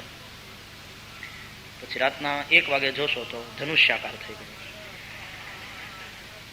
પેલા દંડાકાર, પછી ધનુષ્યાકાર, અને સવારે 5:30 વાગ્યાની ટાઢમાં જોજો અંડાકાર. મોઢું ગોઠણમાં ઘૂસી ગયું, આખો પલંગ છોડીને પાંગતે પડ્યો હોય. આપણને એમ થાય કે મહેમાન વયા ગયા લાગે સવારની વહેલી ગાડીમાં. આપણને જગાડવાની એને તકલીફ ન લીધી, ક્યાં જગાડવા એમ માનીને વયા ગયા લાગે. ચાલો પથારી હંકેલી લઈએ. ધાબળો હંકેલવા જઈએ ત્યારે હેઠેથી નીકળે, ટૂંટિયું વળી અંડાકાર થઈને પાંગતે પડ્યો. ભેગું એક કૂતરું હૂતું હોય. હા, દેશમાં તો ફળિયામાં સુવાનું એટલે કૂતરાને ટાઢવાય ને બચાડી, એને કોણ ઓઢાડવા જાય? એ હારે ઘૂસી જાય, સંપીને સુતા હોય. સવારના ઉઠે ને કૂતરાને ભાગે તો હડ હડ લે આ કઈ આવી ગયો, પણ રાતના તો પોતે બધ ભરીને સૂતો હોય ટાઢનો.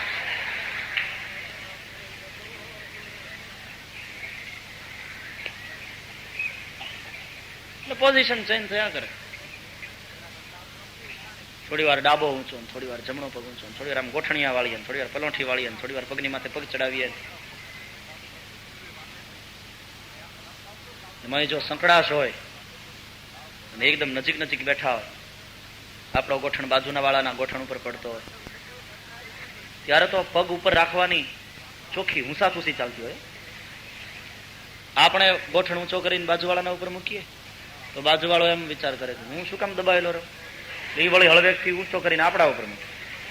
આપણને એમ થાય કે તાજું તાજું છે, જવા દો, હમણાં નથી બોલવું.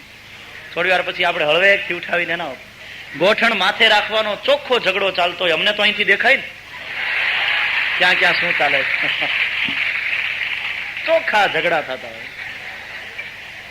અને પછી પગ બદલાવ્યા વિના બરાબર 3-3 કલાક બેસવાની પ્રેક્ટિસ થઈ જાય, પણ ત્યાં પૂર્ણાહુતિ આવી જાય. પછી ઘરે તો કાંઈ એમ બેસવાના નહીં. યમ નિયમ આસન. આસન સિદ્ધિ કરવા માટે આહાર શુદ્ધિની બહુ જરૂરી છે, આહાર નિયમનની બહુ જરૂર છે. આહાર નિયમન જે ન કરી શકે તે આસન જીતી ન શકે. આહાર નિયમન અને આહાર શુદ્ધિ દોનો બહુ. આહાર નિયમનની જરૂર, થોડો અલ્પાહાર કરવો જોઈએ જયારે આવી કઈ સાધના કરવાની હોય ત્યારે. થોડો સાત્વિક આહાર લેવો જોઈએ, શુદ્ધ આહાર લેવો જોઈએ. આપણે ત્યાં એવું કહેવાય, અન્ન એવું મન. આહાર શુદ્ધૌ સત્વ શુદ્ધિ, સત્વ શુદ્ધૌ ધ્રુવા સ્મૃતિ. અન્ન એવું મન છે. ગમે તેવું ખાઈએ ને ગમે ત્યાં ખાઈએ ને પછી એમ કહીએ કે માળા ફેરવીએ પણ મન લાગતું નથી. નહીં લાગે. ક્યાંથી લાગે? રેકડીએ ઉભા ઉભા પાઉં ભાજા ઠપકાર્યા હોય પછી મન ક્યાંથી સ્થિર થાય મારા? આહારની બાબતમાં 3 વસ્તુ યાદ રાખીને જીવનમાં ઉતારવા જેવી છે. 1, જે તે ન જમી લેવું. 2, જ્યાં ત્યાં ન જમી લેવું. અને 3, જ્યારે ત્યારે ન જમી લેવું. જે તે ન જમી લેવું, ગમે તે ખાવાનું. અને પછી દલીલ કરો ભગવાને બધું બનાવ્યું ખાવા માટે જ બનાવ્યું છે. એમ તો ભગવાને ઝેર પણ બનાવ્યું છે, પ્રયોગ કરને. ત્યાં કેમ જતો નથી? જૂઠી દલીલે ન કરો. ગમે તે ખાઈ લેવાનું, ગમે તે પી લેવાનું. ઈશ્વર સર્વભૂતાનામ હૃદયે તિષ્ઠતિ. એક એક વ્યક્તિના હૃદયમાં શ્રી હરિ બિરાજે છે. આ મંદિર છે, મંदिर है ये, इसे मंदिर रहने दो, कब्रिस्तान न बनाओ जहां मुर्दे गाड़े जाते हैं. જેવું તેવું ખાય એનું શરીર તો કબ્રસ્તાન છે, મંદિર નથી રહેતું. ગમે તે ખાવાનું, ગમે તે પીવાનું.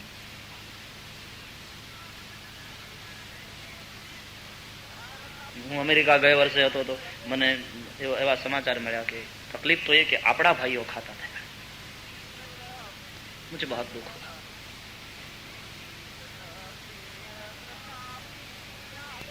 તમારા કપડા ફાટેલા હશે, ચાલશે, પણ તમારા સંસ્કાર ફાટી જાય નહીં પૂછાય. ભલે તમે વિદેશની ધરતીમાં છો. સંસ્કારને જો જાળવી રાખ્યા તો તમે સમૃદ્ધ છો. નહીં તો તમારે ઘેર સંસ્કાર નહીં હોય ને જો જીવનમાં વિકાર હશે, જેવું તેવું ખાવાના, જેવું તેવું પીવાના, સંસ્કાર નહીં હોય ને વિકાર હશે તો તમારે ઘેર 2 મર્સિડીઝ કાર હશે તો એ બેકાર છે, એનો કોઈ અર્થ નથી. સંપત્તિ તો સંસ્કારની હોવી જોઈએ. ભલે વિદેશની ધરતીમાં છીએ, સંસ્કાર તો ટકાવવા જોઈએ. અને હદ તો ત્યારે થઈ, મને અમેરિકામાં એક જણો એવું કહેવા વાળો મળ્યો, મને કે ઇન્ડિયાની ગાય ન ખવાય, અમેરિકાની તો ખવાય. અરે તારું ઇન્ડિયાની હોય કે અમેરિકાની હોય, ગાય એ તો ગાય છે, એ માં છે. માનવ હો કે हैवान हो, असुर हो. પાશ્ચાત્ય દેશો પણ આપણા ભારતીય ઋષિઓના કહેવા મુજબ શાકાહાર આપણા શરીર માટે કેટલો યોગ્ય અને સુસંગત છે સમજી સમજી અને શાકાહાર તરફ ઢળવા માંડ્યા છે અને વળવા માંડ્યા છે. ત્યારે ગમે તે ખાઈએ, ગમે તે પીવાનું. આહાર શુદ્ધિની બહુ જરૂર છે. અન્નને, શુક્રને, પ્રાણને અને મનને, આ 4ને સંબંધ છે. જો અન્ન શુદ્ધિ નહીં હોય, આહાર શુદ્ધિ નહીં હોય, તો 7મી ધાતુ શુક્રમાં પણ શુદ્ધિ નહીં હોય. એ શુક્ર શુદ્ધિ નહીં હોય તો પ્રાણ પણ એના ચંચલ હશે, અને જેના પ્રાણ ચંચલ હશે એનું મન પણ ચંચલ હશે, એનું મન પણ અશુદ્ધ હશે. અરે ત્યાં સુધી કે એની સંતતિમાં પણ પછી એ સંસ્કાર આવશે. કારણ કે અન્ન, શુક્ર, પ્રાણ અને મન એ 4નો સંબંધ છે. પુત્ર એટલે માતાના વિચાર અને પિતાના ચારિત્રનું પ્રતિબિંબ. પિતાનું ચારિત્ર અને માના વિચાર પુત્રમાં આવશે. એટલા માટે તો એમ કહેવાયું છે આપણે ત્યાં કે બચ્ચા જબ ઉદર में हो तो माँ को चाहिए कि अच्छा सुने, अच्छे विचार करे, अच्छे पुस्तक पढ़े, क्योंकि माँ के विचार पुत्र में आते हैं. માના વિચાર અને પિતાના ચારિત્રનું પ્રતિબિંબ છે પુત્ર. આહાર સુધી એનું બીજ જ્યાં શુદ્ધ નથી, એનું ફળ ક્યાંથી શુદ્ધ હશે? તો અન્નને, શુક્રને, પ્રાણને અને મનને એ ચારેયને સંબંધ છે. જ્યાં ત્યાં જે તે ન જમી લેવું, જ્યાં ત્યાં ન જમી લેવું, ગમે ત્યાં ઉભા ઉભા પગમાં જોડા હોય ને ખાવા. બુફે કરો બરાબર, જોડા તો કાઢો. ડાઇનિંગ ટેબલ ઉપર, ખુરશી ટેબલ ઉપર જમો એનો વાંધો નહીં, જોડા તો કાઢો. કોરા પગે જમવા બેસાય નહીં અને ભીના પગે સુવાય નહીં, શાસ્ત્રાજ્ઞા છે. હાથ પગ ધોઈને પછી જમવા બેસવું. એને બદલે જોડા પહેરીને ચામડાના બૂટ પગમાં હોય ને એમ જમાય. જ્યાં સુધી આ બધા નીતિ નિયમો નહીં પાળો ત્યાં સુધી મન શુદ્ધિ નહીં રહે. ત્યાં સુધી આ બધું કરશું ખરું, પણ એ મહેનત વધારે થશે, ફળ તમને નહીં મળે. શ્રમ હોગા. દવા લો પણ પથ્ય ન પાળો તો રોગ નહીં જાય. દવા તમે નિયમિત લો તેથી શું, ચરી તો પાળવી જોઈએ.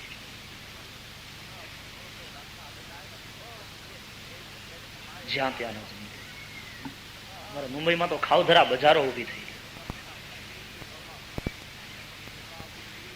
ઉભા ઉભા માણસો ખાતા જ. પેલો તાવડામાં ચીપીઓ પછાડતો ને ખરેખર એમાં સુગંધ એવી આવે કે ગાડીને બ્રેક લાગી જાય. ચાલો ને ઠપકારતા જાય. બ્રેક લાગે, પાણી પૂરી, ભેળ પૂરી.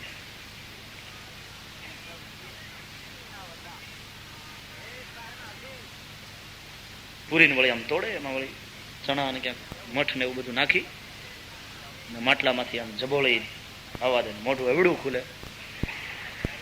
કથામાં ન ખુલે, ધૂનમાં, પણ ત્યાં ખુલે પાણીપુરી માટે. જવા દે અંદર ને તીખી તીખી પાણીપુરી, તીખું એનું પાણી. પછી બહુ તીખું લાગે તો નાકમાંથી આંખમાંથી પાણી દોડ્યા જતા હોય, સિસકારા મારતો જતો હોય તો એ ભૈયાને એમ કે ભૈયા જરા તીખા જ્યાદા ડાલના. અરે હું તીખા જ્યાદા ડાલે, નાકમાંથી, મોઢામાંથી, આંખમાંથી પાણી તો વયા જાય. બહુ ટેસ્ટી લાગે. એ બનાવતો હોય ત્યારે તમે જોયું હોય ખબર પડે કે ટેસ્ટ એનો છે. પૂરી તળવા માટે તેલનો તાવડો લઈને બેઠો હોય ને તાવડામાં તેલ થઈ ગયું કે નહીં જોવું હોય ને, પાણી કોણ લેવા જાય? પરસેવો વળ્યો હોય ને, છમ થઈ ગયું એટલે ઘાણ ચાલુ. કદાચ એનો જ ટેસ્ટ આવતો હોય, રામ જાણે. એ કેમ બનાવે છે એ જોયું? ગંદો તો હોય જ, નાતો થતો ન હોય ને એમાં એનું મેલું પંચિયું પહેર્યું હોય, ધાધર થઈ હોય, પાછો ખંજવાળતો જાય ને પાછો ગોરણાય વાળતો હોય. તમને થોડી ખબર છે? એ નાકે સાફ કરે ને પાછો ગોરણાય વાળે. શું શું એમાં આવ્યું એ થોડી ખબર છે?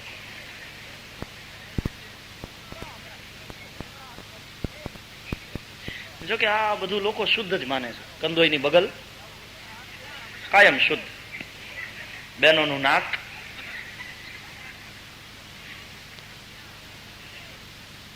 નેપકિન ગોતવા ન જાય, પહેરેલા હાડલાને માહેથી લઈ. લંડન ની વાત નથી કરતો, હા ત્યાં ભારત.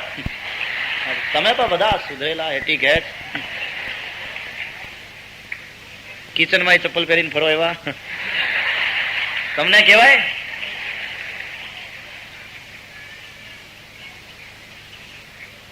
આ તો ભારતની હજામની વાટકી, કાયમ શુદ્ધ બધું. એ કઈ ઉટકે નહીં, કાયમ શુદ્ધ છે. રાજા હોય કે રંગ હોય, બધાને એમ જ પલાળી. લંડન થી એક ભાઈ ત્યાં દેશમાં આવ્યા, પછી દાઢી કરાવી હતી તે બાબરને બોલાવ્યા. બાબરે હાબુ લઈ અને એના ઉપર થૂક્યો ને પછી ઓલો કે મહેરબાન પાણી માગ. આમ સાબુ ઉપર થૂકીને પાણી લે, થોડીક તો પેલી રાખ. તો બાબરે કીધું કે તમે લંડન થી આવો છો એટલા માટે તમારી આમન્યા રાખી, બાકી અહીં વાળા હોય તો હાબુ ઉપર ના થૂકીએ, સીધા એના મોઢા ઉપર થૂકીને પછી હાબુ ચોપડીએ. હા તો તમે લંડન થી આવો છો એટલે એટલું જાળીનું તમારું, તોય પાછા ફરિયાદ કરો છો. શુદ્ધ, કાયમ શુદ્ધ.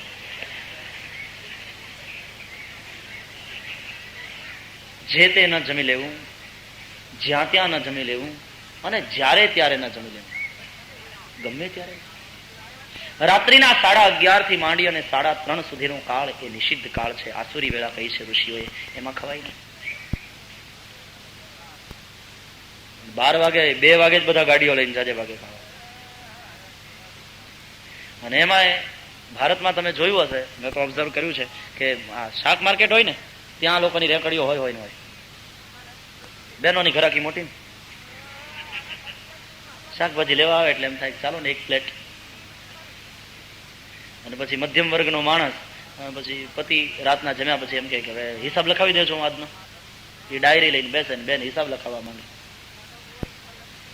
15 રૂપિયા બાબાની ફી, 250 રૂપિયા દાણાવાળાને આપે, 150 દૂધવાળાને આપે, 35 ભાડું ભર્યું, 2 રૂપિયા દળામણના. પછી શાકભાજીનું ચાલુ કરે, 2.5 રૂપિયાની દૂધી, 2 ના રીંગણા, 50 પૈસાની કોથમીર. બધું કરતા કરતા કરતા યાદ આવે 1.5 ની ભેળપુરી. કાયમ કેમ લખાવું? તરત એમ કે નહીં નહીં નહીં મારી ભૂલ થાય છે, દૂધીના 2.5 3 કરો અને રીંગણાના 2 ના 2.5 કરો. 8 બધા ભેળવી દઈને ભેળપુરી કાઢી લે. દરરોજ કેટલું લખાય?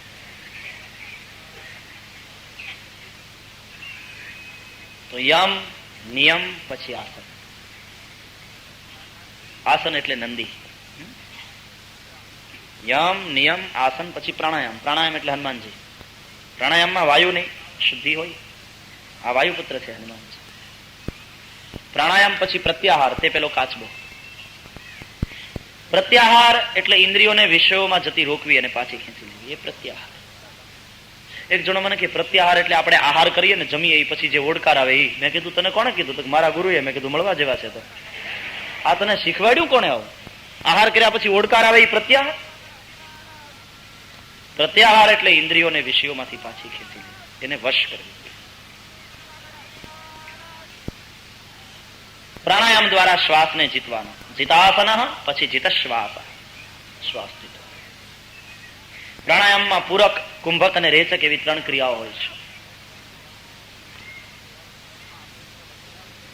મધ્યમા અને અનામિકા એ બંને આંગળી વડે ડાબા નસકોરાને દબાવવાનો અને જમણા નસકોરાથી શ્વાસ લેવાનો. સંસ્કૃત ભાષા બહુ સમૃદ્ધ છે. આમાં થમ્સ અને ફિંગર્સ એટલે બધું આવી ગયું.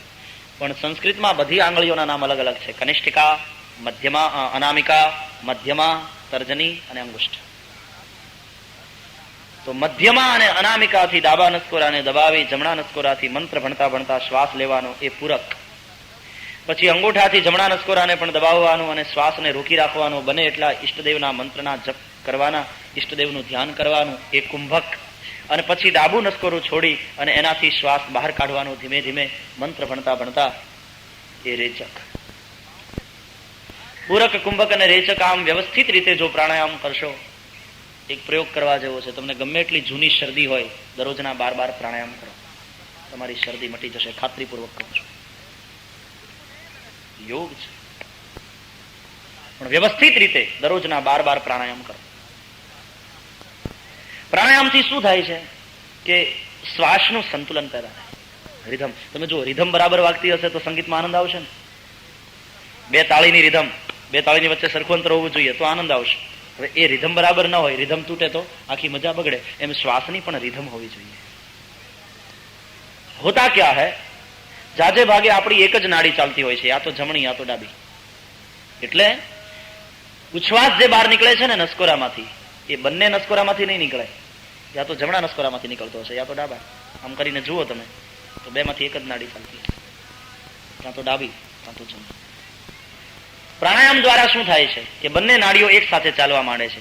અને જ્યારે બેલેન્સ પેદા થાય છે, એમાં સંતુલન પેદા થાય છે, બંને નાડીઓ એક સાથે ચાલવા માંડે છે, ત્યારે મન સ્થિર થાય છે. સંબંધ છે શું? ઋષિઓએ ઊંડો અભ્યાસ કર્યો છે. અને એ મન સ્થિર થાય તો પછી ધ્યાનમાં, તો પ્રાણાયામ પછી પ્રત્યાહાર. મન સ્થિર થશે તો તમે ઇન્દ્રિયોને ખેંચી શકશો વિષયોમાં. પ્રત્યાહાર, એ પછી ધારણા. ધારણા કરવાની, જીતસંગ બનવાનું, જીતેન્દ્રિય થવાનું. જીતેન્દ્રિય એટલે પ્રત્યાહાર. પછી ધારણા કરવાની, જે કંઈ દેખાય છે તે બધું ભગવાનનું સ્વરૂપ છે. આંખ ઉઘાડી રાખે જે દેખાય તે પરમાત્માનું સ્થૂલ રૂપ છે, એવી ધારણા કરો. આ બ્રાહ્મણો તે ભગવાનનું મુખ છે, આ વૈશ્ય તે પરમાત્માના ઉરુ છે, ક્ષત્રિય તે પરમાત્માની ભુજા છે. શુદ્રને જુઓ તો એવી ધારણા કરો, પ્રભુના ચરણારવિંદના દર્શન થયા.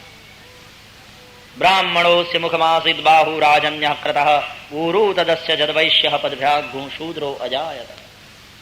આ ચંદ્રમા ભગવાનનું મન છે, આ સૂર્યનારાયણ ભગવાનની આંખો છે, આ વાદળા એ ભગવાનના કેશ છે, આ વીજળી એ પરમાત્માનું હાસ્ય છે, સમુદ્ર તે પરમાત્માનું ઉદર છે, આ નદીઓ તે ભગવાનની નાડી છે, આ વૃક્ષ તે ભગવાનના રૂવાડા છે. પરમાત્માથી જુદું કઈ નથી. નેહ નાનાસ્તિ કિંચન, જે કઈ છે તે આ બધું પરમાત્માનું સ્થૂલ રૂપ છે. આવી ધારણા. વૃક્ષ એ ભગવાનના રૂવાડા છે. આપણા રૂવાડાને આમ પકડીને કોઈ ખેંચે તો કેવું કષ્ટ થાય છે, તો વૃક્ષને કાપતા વિરાટ નારાયણને એવું કષ્ટ થાય છે. એટલે વ્રથા વૃક્ષચ્છેદનને આપણા શાસ્ત્રોમાં પાપ કહ્યું છે. જંગલો આડેધડ કપાતા જાય. અહીંયા તો સારું છે, આ દેશોમાં ભારત હવે ઉજ્જડ બની રહ્યું છે, જંગલો આડેધડ કપાતા રહ્યા છે. એટલે ઋતુચક્ર પણ ડિસ્ટર્બ થવા માંડ્યું છે. એની સાથે ધરતીમાંથી પાણી શોષાવા માંડ્યું છે. એક સમય હતો કે માંડ જ્યાં 10-15 ફૂટ જાઓ તો પાણી નીકળે, આજે 100 ફૂટે પાણી નથી મળતું. ક્યારેક અતિવૃષ્ટિ ને ક્યારેક અનાવૃષ્ટિ થાય છે. આપણે જોઈએ છીએ ગુજરાત સૌરાષ્ટ્ર જંગલો આડેધડ કપાતા રહ્યા છે. વ્રથા વૃક્ષચ્છેદન એ પાપ છે. છોડમાં રણછોડ છે, આ ભાવ હોવો જોઈએ. વૃક્ષમાં જીવ છે એવું જગતને ભારતના વૈજ્ઞાનિકે બતાવ્યું. એ શ્વાસોશ્વાસ કરે છે. હું તમે પ્રાણવાયુ લઈ અને કાર્બન ડાયોક્સાઇડ બહાર કાઢીએ છીએ ઉચ્છ્વાસમાં. એ કાર્બન ડાયોક્સાઇડ જો એક ધારો રહે તો પછી બધો પ્રાણવાયુ વપરાઈ જાય, ને એકલો કાર્બન ડાયોક્સાઇડ તો બધા ગુંગળાઈને મરણ પામે. પણ ભગવાનને આપણી ચિંતા છે, એટલે કાર્બન ડાયોક્સાઇડ માંથી વળી પાછો ઓક્સિજન બનાવવાના એને કારખાના ઉભા કર્યા. તે એટલે આ ઝાડવા. વૃક્ષ સૂર્યના તડકામાં કાર્બન ડાયોક્સાઇડ લે અને ઓક્સિજન આપે. કુદરતે આપણા માટે બધી વ્યવસ્થા કરી, પણ મેન તમે ઝાડવા આડેધડ કાપી અને કુદરતની વ્યવસ્થામાં અવ્યવસ્થા પેદા કરી નાખી. એટલે ઋતુચક્ર પણ અવ્યવસ્થિત થઈ ગયું. નદીઓ એ ભગવાનની નાડી છે.